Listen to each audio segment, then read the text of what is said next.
Good afternoon students, मैं हूं doctor Charanjit Singh, senior lecture chemistry, government higher secondary school Saroi sir.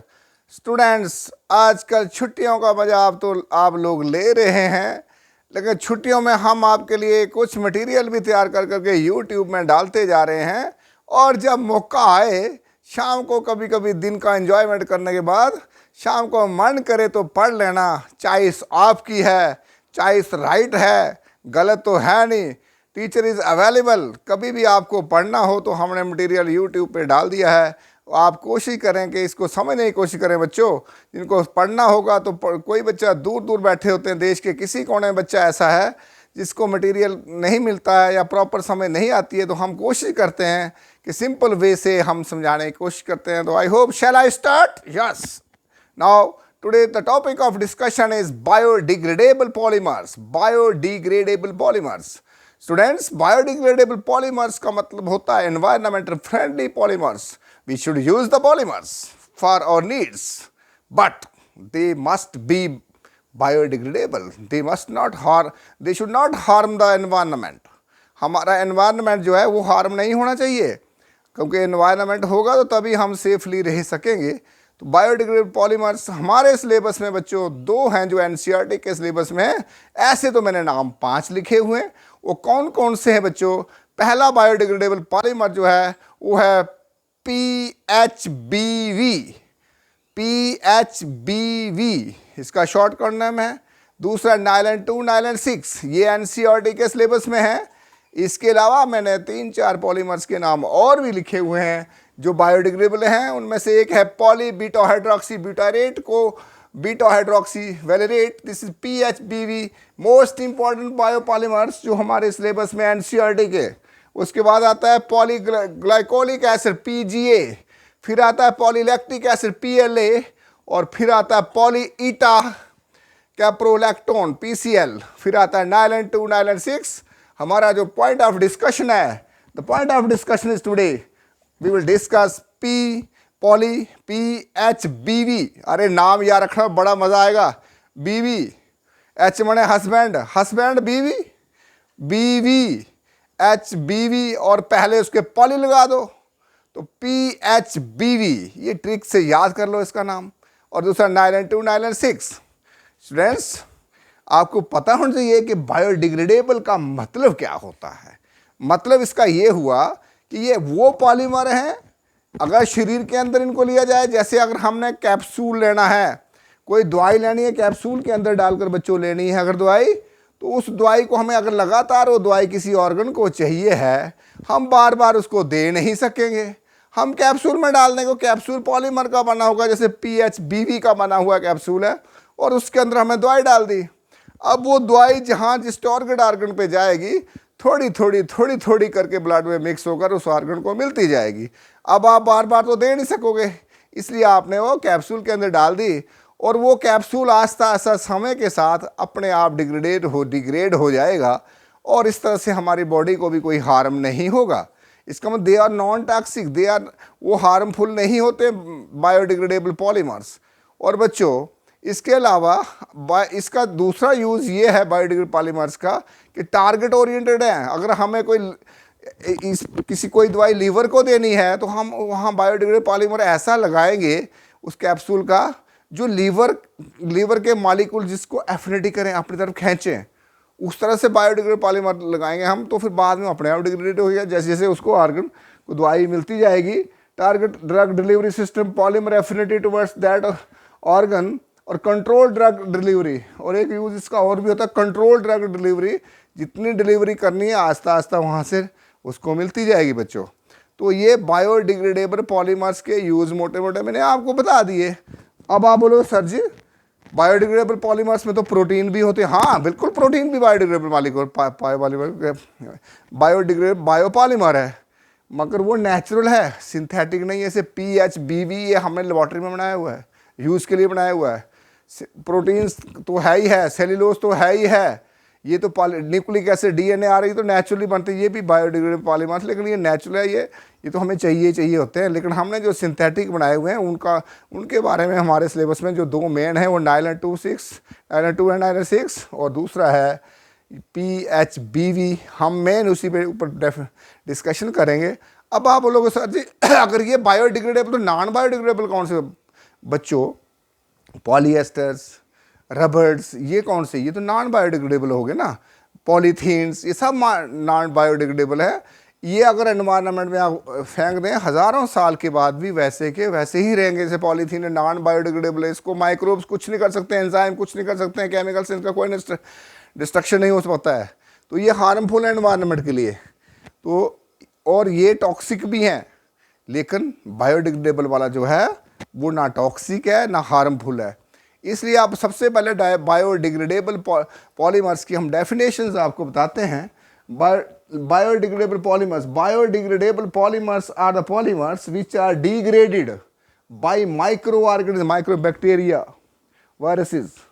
वो उनको बायोडिग्रेड कर देते हैं, मतलब एक एक आइटम उनको अलग कर देते हैं with in a suitable period, एक महीने में कुछ समय चाहिए उसके लिए भी, so that biodegradable polymers and their degraded products do not cause any serious effects on the environment। Environment पर उनका जो डिग्रेडेशन के बाद जो प्रोडक्ट होता है कोई हमें नुकसान नहीं पहुंचाता है। लेकिन इसके बदले अगर नॉन बायोडिग्रेडेबल होते हैं तो आप उनको थ्रो करते हैं तो उनका तो ढेर लग जाता है। अगर बच्चों अगर आप दिल्ली में जाइए ना, जैसे दिल्ली में आप एंटर करते हो, आप लेफ्ट साइड में देखिए, आपको इतना तूफान दिखेगा मोमी कागज के लिफाफे, नॉन बायोडिग्रेडेबल पॉलीमर जो है, इतना ढेर पहाड़ बन गए, आसमान तो कितना दफनाना है उनको। तो इस किस्म के पॉलीमर्स का कितना नुकसान हो सकता है जिसकी कोई हद ही नहीं, इनका तो ढेर लग जाएगा। लेकिन बायोडिग्रेडेबल का ऐसा नहीं, मिट्टी बन जाएंगे, ये खास बात है। तो बायोडिग्रेडेबल में हमारे पास जो सिंथेटिक हैं वो 1 2 3 4 5 हैं। उनमें पहला तो मैंने बता दिया आपको, PHBV जो मोस्ट इंपॉर्टेंट है एनसीईआरटी के सिलेबस में, नाइलर 2 नाइलर 6 एनसीईआरटी के सिलेबस में, आपके सिलेबस में तो यही 2 हैं। लेकिन नाम ये भी याद कर लो, glycolic acid PGA, polylactic acid PLA, और पॉली, ये निशान जो है इसको ईटा बोलते हैं, ई की तरह, ये कैप्रोलैक्टोन PCL बोलते हैं इसको ये भी होते हैं जो बायोडिग्रेडेबल पॉलीमर्स हैं। लेकिन आपके सिलेबस में 2, इसे हम 2 पर ही डिस्कशन करेंगे बच्चों। तो सबसे पहली बात आती है, पहला पॉलीमर जो हम डिस्कस करने जा रहे हैं वो है PHBV। तो poly hydroxy, beta hydroxy beta का क्या मतलब होता है बच्चों? ये फंक्शनल ग्रुप का जो C है कार्बोक्सिलिक एसिड का, इसके नेक्स्ट वाले कार्बन को अल्फा बोलते हैं तो उसके नेक्स्ट को बीटा बोलते हैं। तो बनकर बीटा पे वो H है, इसलिए बीटा हाइड्रोक्सी हो गया। ब्यूटेरेट है क्योंकि H जाता है तो ब्यूटेरिक एसिड से ब्यूटेरेट बन जाता है, ब्यूटेरिक एसिड से बनकर ब्यूटेरेट। तो ये 1 2 3 और ये 4 नंबर को नीचे वो CH3 है, 3 हाइड्रोक्सी ब्यूटानोइक एसिड है ये। इसमें हमने डालना, ये मोनोमर आ गया इसका PHBV का, और दूसरा जो है 3 हाइड्रोक्सी पेंटानोइक एसिड, 3 हाइड्रो। तो यहाँ भी बीटा पोजीशन पर देखिए, ये अल्फा, ये बीटा पोजीशन पर हाइड्रोक्सी है। तो को मैंने दोनों जुड़ रहे हैं आपस में, को बीटा हाइड्रोक्सी वेलेरिक एसिड बना वेलिरेट। तो बच्चों देखिए 1 2 3 और 4, 3 हाइड्रोक्सी पेंटानोइक एसिड। देखिए इसका और इस फार्मूले में कोई फर्क नहीं है। यहाँ COH पहले नंबर पर है, लास्ट में 3 नंबर पर OH है, यहाँ भी 3 नंबर पर OH, 1 नंबर पर COH है। लेकिन 3 नंबर से जो नीचे को जुड़ा हुआ है 4 और 5 पर जो है 2 C और हैं, यहाँ 2 C फालतू हैं, बाकी सेम है। इसमें माइड ग्रुप है, ये माइड पॉलीमर्स है, ये पॉलीमर्स है ये, और इसका पॉलीमराइजेशन होता है, इसमें वाटर मॉलिक्यूल निकलता है, और जैसे ही वाटर मॉलिक्यूल इसमें से माइनस होता है तो बाकी देखिए इसमें से H, इसमें से OH गया, इधर से H, इससे OH गया, बाकी जो बचा तो हमने लिख दिया। क्या बचा? OCH CH3, फिर ये इसके CH2, फिर ये CO, उसको डायरेक्ट इस यहाँ पर आ जाइए, C के बाद O, फिर CH, फिर CHH CO, और चेन खुल गया आगे को, इसको रिपीटिंग यूनिट बोलते हैं। और यहाँ देखिए 4 नंबर पर यहाँ CH2 और ये CH3 आगे को, यहाँ पर देखिए ये CH3, हमने सिर्फ वाटर रिमूव किया, बाकी जो बचा लिख दिया। इसको बोलते हैं रिपीटिंग यूनिट्स, RU लिख रहा हूँ मैं, रिपीटिंग यूनिट, बार बार ये रिपीट करेगा, आगे पीछे बढ़ता जाएगा, जैसे पॉलीमर्स का तरीका होता है। अब इसमें बढ़ना क्यों, आप इसको बोलोगे पढ़ना क्या है इसको सर, तो पढ़ना इसको फिर आप देखिए ये लंबा जोड़ नाम, पॉली बीटा हाइड्रोक्सी ब्यूटारेट को, CO मैंने को, बीटा हाइड्रोक्सी वेलेरेट इसका नाम, शॉर्टकट में इसको याद रखना PHBV। मैंने ऐसे ही मजाक में आपको बोल रहा था कि हस्बैंड और BV, तो H मैंने हस्बैंड, B मैंने BV, लेकिन ये BV नहीं है, BV है ये, तो पहले P लगा दो। तो कई आपने पॉली हस्बैंड BV देखे होंगे, पॉली मैंने बहुत सारे BV हस्बैंड और बीवियाँ देखी होंगी आपने, हो गया PHBV। इस तरह से किस तरीके से इसके नाम को याद रख लीजिए आप। अब ये जो PHBV होता है, इसका यूज़ क्या होगा? तो इसका यूज़ जो बायोडिग्रेडेबल पॉलीमर का यूज़ वही इसका भी, तो मैंने अलग से भी लिखा use of PHBV। It is use for making films for packaging. When drug is enclosed in a capsule of PHBV, it is released only when the polymer is degraded in the body। कहता है PHBV के जो capsule बने होते हैं उसमें जब drug को एनक्लोज करते हैं तो बॉडी में समय के साथ आस्ता आस्ता इसमें से ड्रग रिलीज होती जाती है और आस्ता आस्ता ये डिग्रेडेड होता जाता है। तो एक आ गया ये। अब दूसरा बच्चों, अब हमने जब जनरल यूज़ की बात करते हैं तो जनरल यूज़ में अगर आपको पूछे 4 यूजेस दीजिए, दो तो आप डायरेक्ट यहाँ से बायोडिग्रेडेबल पॉलीमर्स के यूजेस दे दीजिए, तो आप लिख सकते हैं दोनों का ही। कंट्रोल ड्रग डिलीवरी वही आ गया, कंट्रोल ड्रग डिलीवरी में कैप्सूल के अंदर आपने डाला हुआ ये कैप्सूल इसका बना हुआ है PHBV का, तो ये पॉलीमर है, अंदर उसके दवाई है, आस्ता आस्ता इसको रिलीज होती जाएगी जब चाहिए होगी हमें। फिर टारगेटेड ड्रग डिलीवरी, जिस ऑर्गन के लिए चाहिए वहाँ डिलीवर होगी, क्योंकि यहाँ पॉलीमर ही उसी मालिक्यूल को बनाया होगा कि जो ऑर्गन है जहाँ इस दवाई को देना है उसके मालिक्यूल भी वैसे वैसे होंगे। फिर आता है polymer affinity towards that drug that organ, तो वो पॉलीमर ऐसा होना चाहिए कि उस ऑर्गन की तरफ उसकी एफिनिटी होनी चाहिए बच्चों। तो इसलिए आप जरा ध्यान से इन चीज़ों को लिखिए। जब आपको यूज़ पूछता है आप 4 यूज़ दे दीजिए बायोडिग्रेडेबल पॉलीमर्स के, और PHB का एक ही पूछता तो ये भी दे सकते हैं आप जो मैंने लिखा है यहाँ पर। तो ये जनरल में दे दीजिए, अगर इंडिविजुअल में तो ये दे दीजिए। अब फिर आता है जो नाइलन 2 और नाइलन 6 क्या आता है। पहले भी हमने जब नाइलन 6 पढ़ा था, नाइलन 6 पढ़ा था, आपने वहाँ देखे थे कि मोनोमर यूनिट में बच्चों क्या था कि मोनोमर यूनिट में नंबर ऑफ कार्बन जो थे, जैसे नाइलन 6 में 6 थे, नाइलन 6 में 2 चीज़ें 2 मोनोमर थे, एक में 6 थे दूसरे में 6 हो गए नाइलन 6। तो यहाँ नाइलन 6 नाइलन 2 इसका मतलब यहाँ भी 2 मोनोमर्स हैं, एक में 6 कार्बन है मोनोमर में, दूसरे में 2 है। जब वो जुड़ेंगे ना बच्चों तो बन जाएगा नाइलन 2 नाइलन 6।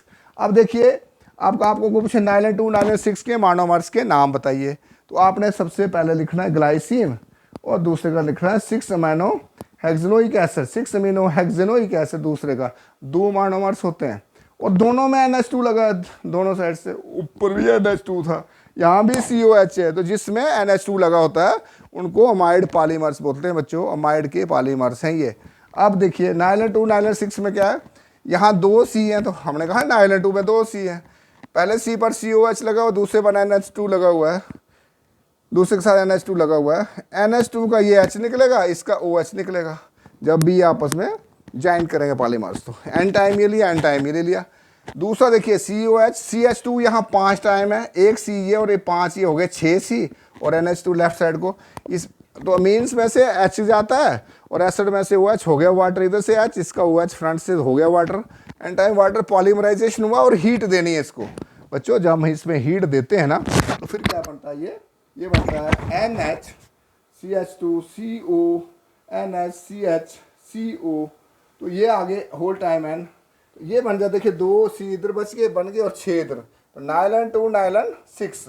तो ये दूसरा बायोडिग्रेडेबल पॉलीमर हमारा तैयार हो गया जो NCERT के सिलेबस में है। आपको बच्चों बड़े गौर से देखना है इन चीज़ों को, और जब भी पॉलीमर्स को तैयार करना है बच्चों एक चीज़ का ध्यान रखिए कि पहले रिएक्शन भाई, पहले रिएक्शन, बाकी कहानियां बाद में। पॉलीमर्स में पहले chemistry is not history students, chemistry history नहीं है, यहाँ रिएक्शनें देखी जाती हैं, एक्शन एंड रिएक्शन देखे जाते हैं केमिस्ट्री में, और उसके बाद आप इसके ऊपर लिखिए, आपको फंक्शन ग्रुप से पता चल जाएगा कि क्या यूज होता है इसका। लेकिन मेन जो स्ट्रेस देनी है आपने वो देनी है रिएक्शंस के ऊपर।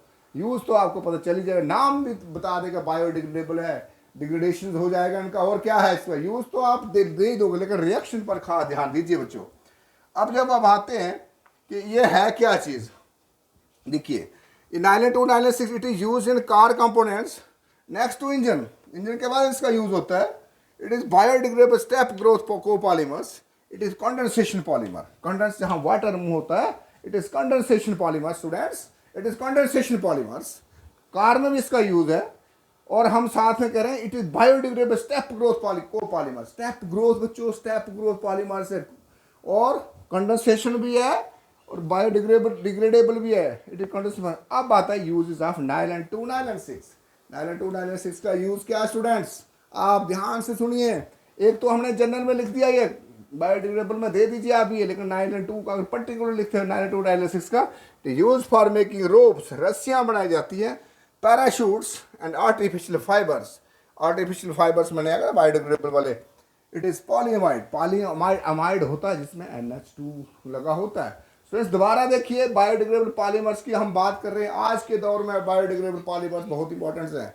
जब भी किसी का ऑपरेशन होता है, पेट की स्टिचिंग करते हैं, यहाँ से कटिंग की होती है पेट की, यहाँ कोई ऑर्गन ट्रांसप्लांट करना, वहाँ भी स्टिचिंग करनी होती है, वहाँ बायोडिग्रेडेबल पॉलीमर का ही यूज होता है।